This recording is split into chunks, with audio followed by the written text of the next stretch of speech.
Live cities की night bulletin दिन भर बिहार में आपका स्वागत है। मैं गरिमा भारती। सबसे पहले आज की सुर्खियों पर एक नजर। मुख्यमंत्री नीतीश कुमार ने भी माना बिहार को कम मिल रही बिजली।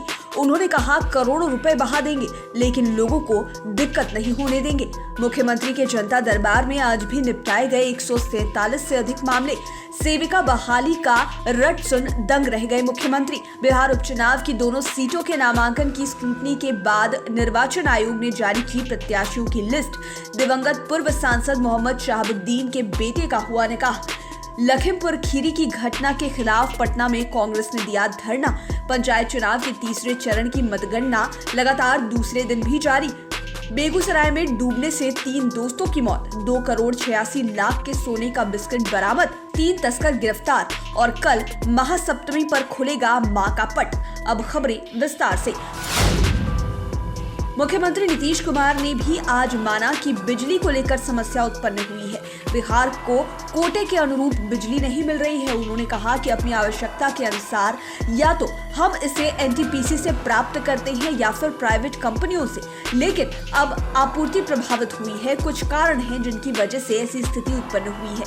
उन्होंने यह भी कहा कि यह समस्या सिर्फ बिहार में ही नहीं, हर जगह है। जहां से हम लोग बिजली लेते हैं वहां से जरूरत के हिसाब से अभी बिजली सूबे को नहीं मिल रही है, इसलिए अधिक दाम पर हम लोग बिजली खरीद कर आपूर्ति कर रहे हैं। पिछले 5 दिनों में 570 लाख यूनिट बिजली की खरीद की गई।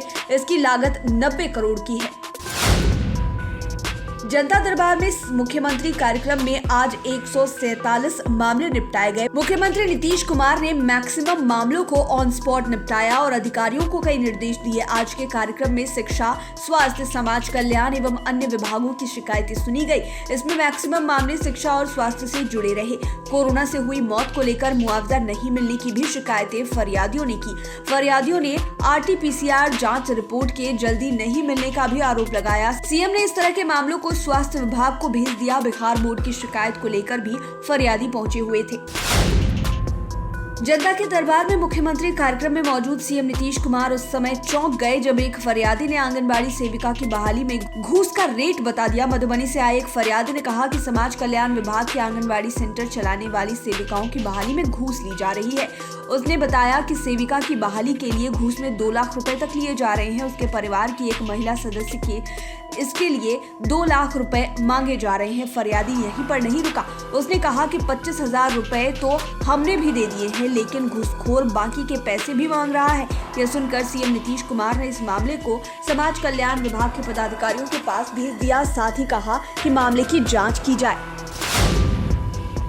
बिहार उपचुनाव को लेकर निर्वाचन आयोग काफी एक्टिव मोड में है। 2 सीटों पर तारापुर और कुशेश्वर स्थान पर उपचुनाव हो रहे हैं। दोनों सीटों पर किए गए नामांकन की आज स्क्रूटनी की गई है। स्क्रूटनी के बाद निर्वाचन आयोग ने प्रत्याशियों की लिस्ट जारी कर दी है। नामांकन के पर्चे वापस लेने के लिए लास्ट डेट 16 अक्टूबर है, इसलिए 16 अक्टूबर को सभी प्रत्याशियों का चुनाव चिन्ह भी आवंटित कर दिया जाएगा।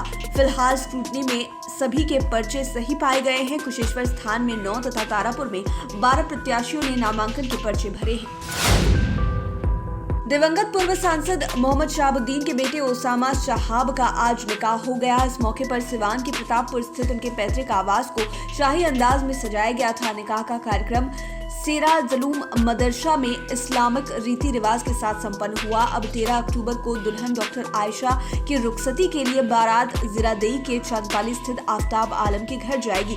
इसके पहले कल रात मिलादुन नबी कार्यक्रम हुआ था। ओसामा के निकाह में कई नेता भी पहुंचे थे। बताया जा रहा है कि अगले माह शहाबुद्दीन की बड़ी बेटी हेरा शहाब का भी निकाह होगा। उसी दिन ओसामा की शादी का वलीमा भी रखा जाएगा।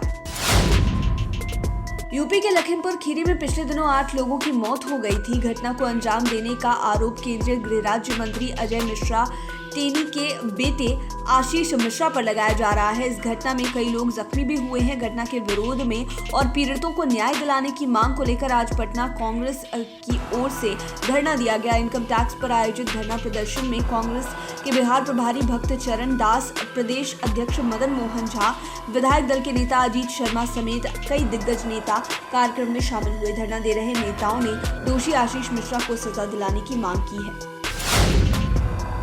पंचायत चुनाव के तीसरे चरण की मतगणना आज भी जारी रही। 759 में से कल 703 मुखिया पद का ही रिजल्ट आ सका था। कुछ जगहों पर कल पुनर्मतदान कराया गया, साथ ही 2 मुखिया पद पर प्रत्याशी निर्विरोध जीते भी थे। ऐसे में बाकी 54 प्रत्याशियों का रिजल्ट आज निकला। इसके अलावा तीसरे चरण में जिला परिषद के 107 सदस्य भी चुन लिए गए।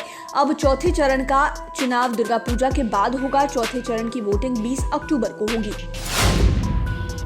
बेगूसराय में आज बड़ा हादसा हो गया। मटिहानी थाना क्षेत्र में 4 युवक नहाने के दौरान गंगा नदी में डूब गए। इससे एक को स्थानीय लोगों ने किसी तरह से बचा लिया, लेकिन बाकी के 3 दोस्तों का कुछ भी पता नहीं चल पाया है। यह हादसा खोरमपुर पंचायत के चकौर गंगा घाट पर हुआ है। प्रत्यक्षदर्शियों के अनुसार नहाने के दौरान सबसे पहले 18 वर्षीय रिशु डूबने लगा था। उसे बचाने के लिए बारी बारी से सभी दोस्त गहरे पानी की तरफ बढ़ गए। किसी को भी पानी की गहराई का अंदाजा नहीं था, जिसमें सभी डूबने लगे।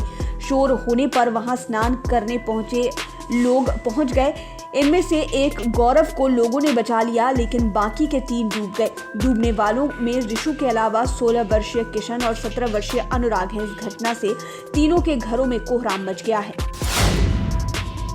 मुजफ्फरपुर में आज DRI और कस्टम विभाग की टीम को बड़ी सफलता हाथ लगी है। टीम की संयुक्त कार्रवाई में अधिकारियों और जवानों ने 2 करोड़ 86 लाख के सोने के बिस्किट बरामद किए हैं। साथ ही 3 तस्करों को भी लग्जरी कार समेत गिरफ्तार कर लिया गया है। बरामद किए गए सोने के सभी 35 बिस्किट कार के इंजन में बने तहखाने में रखे हुए थे। 3 तस्करों में से 2 उत्तर प्रदेश और 1 दिल्ली का रहने वाला है। DRI के अनुसार ये गोल्ड म्यांमार से लाया गया था और बनारस ले जाया जा रहा था। शारदीय नवरात्र में आज भक्तों और श्रद्धालुओं ने मां के छठे रूप की पूजा की। मंदिरों और घरों में मां दुर्गा के छठे स्वरूप कात्यायनी माता का पूजन किया गया। कात्यायन ऋषि की पुत्री होने के कारण मां को कात्यायनी कहा गया है। कल मंगलवार को महासप्तमी है। कल ही पटना समेत अन्य शहरों में दुर्गा मंदिरों के पट खुल जाएंगे। हालांकि इस बार भी कोरोना संकट के कारण मेला लगाने पर रोक लगा दी गई है। साथ ही बड़ी प्रतिमाओं और पंडालों का निर्माण भी नहीं किया गया है। दुर्गा पूजा को लेकर मंदिरों को रंग बिरंगे बल्बों से सजा दिया गया है। लाइव सिटीज की नाइट बुलेटिन में फिलहाल इतना ही। खबरों की दुनिया में बने रहने के लिए हमारे चैनल को सब्सक्राइब करें। ये वीडियो फेसबुक पर देख रहे हैं तो पेज को लाइक करें। साथ ही साथ आप हमें ट्विटर पर भी फॉलो कर सकते हैं। धन्यवाद।